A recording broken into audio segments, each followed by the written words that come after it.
Hey guys, welcome back to my YouTube channel. My name is Tim. I'm thankful that you're here, but today we are talking about the Olympus Pen D half frame 35mm film camera.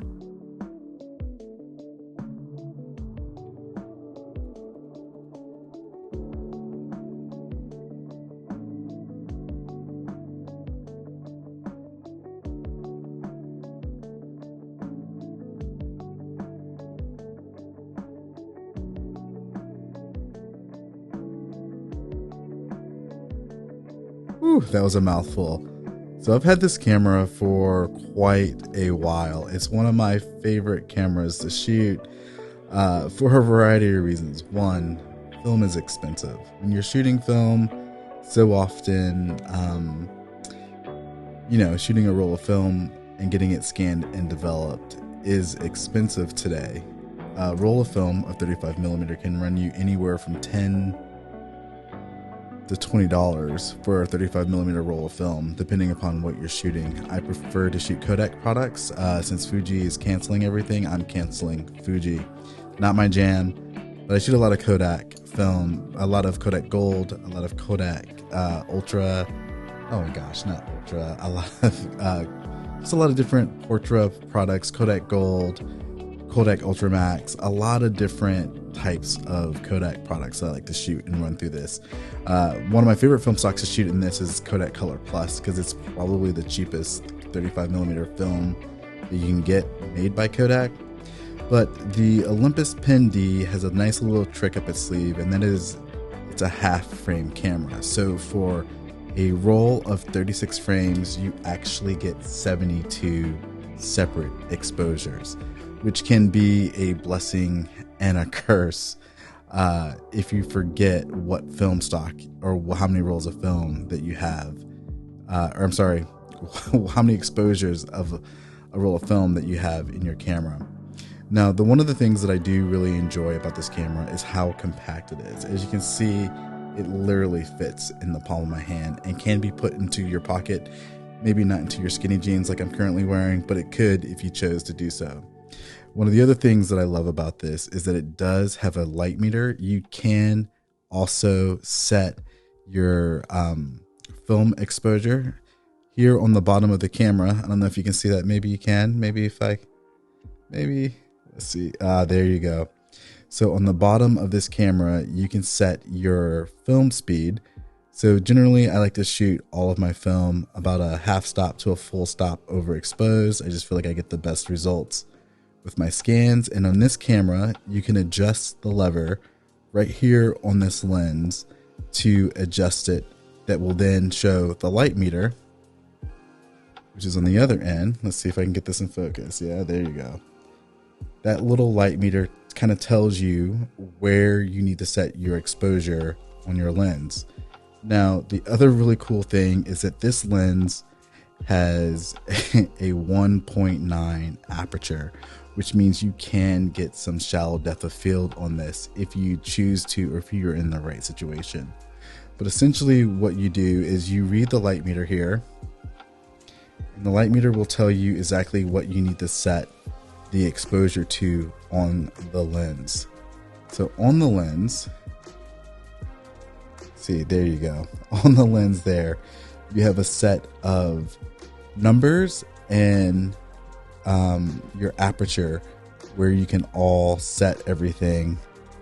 So that way you can set your exposure to the where the light meter is currently reading. Now, this is a manual focus camera. It is not auto focus at all. So you do not get that. So it works almost like a rangefinder, but it is also an SLR, although you cannot actually match up the stuff. You have to kind of take a guesstimation with how far your subject is away from you. Now, this camera does go from infinity to about 2.6 feet in front of you, and you can see, I don't know if you can see them, maybe. Let's see if I can get this in focus. Here on the side of this camera, I'll show you some B-roll on this as well, so you can kind of get a better idea of where you can set your distance so that way you can get what you're shooting in focus. Now, I typically shoot this camera when I'm out and about in the city, or when I'm just goofing off and shooting my kids. I just want some memories of my family, because I can shoot 72 frames on a 36 frame roll, because it takes each half frame and cuts it in half. Now, it makes a roll of film go far, and here is the downside of this camera. The downside is like with 72 exposures, that is a lot of exposures that you have to commit to before you're actually done with the roll of film. Now, you can set your exposure so you can kind of remember how many.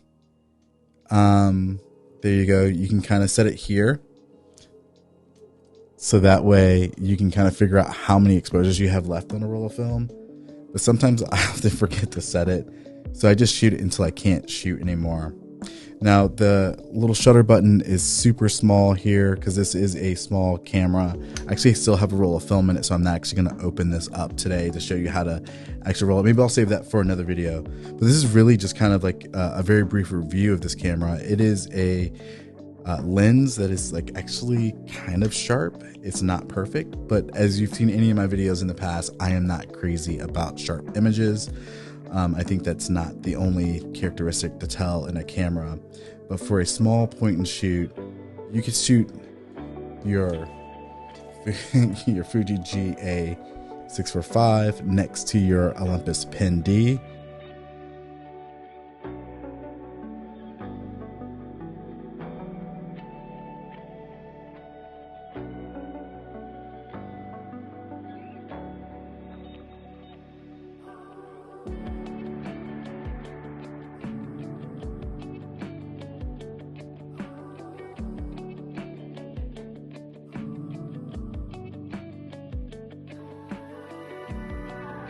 And you've got a pretty dope set that are going to shoot images that are actually pretty close to each other. They're going to shoot in the same orientation.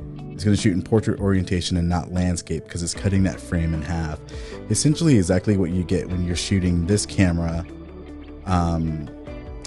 like you would if you were shooting landscape. If you haven't seen this review, I have another review on this one as well. Now, I will say that the Olympus Pen D it's fun to take on vacation. It's fun just to shoot, because it's just nice to kind of grab a camera and not have to worry about like bringing batteries and bringing all sorts of other stuff with you.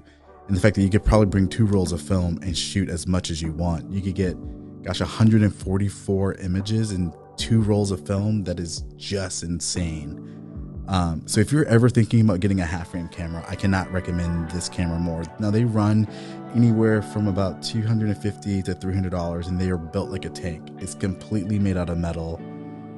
There's like a little plastic leatherette on the sides here that you can kind of see, but overall this camera is just genius, man. I wish they made more cameras like this. This camera was made in began being made in 1962, and I think I actually found this one off someone online. I paid $75 for it. They have gone up in price as they've grown in popularity, but it's definitely something that I think if you just want to shoot something different, something that's going to cost you an arm and a leg, and you kind of want to just kind of get back to the basics, you cannot go wrong with the Olympus Pen D. That's it. This is just kind of like a really brief overview of this camera. It's been in my arsenal for, gosh, a long time now, and I cannot tell you how much I love it more than what I'm doing right now. I'm sure you get some images from it. I'm gonna show you some cool B-roll as well. There is everything to love about this camera, and if you're thinking about it, definitely it is worth going out and buying it. They don't break often. There's not a ton of moving parts, but it is an awesome little camera. All right, guys, thanks so much for watching. I can't wait to see you guys on the next one. I'll share something else that I have in my collection and share some details about that. Thanks so much, guys. Hope you have a great day. Peace.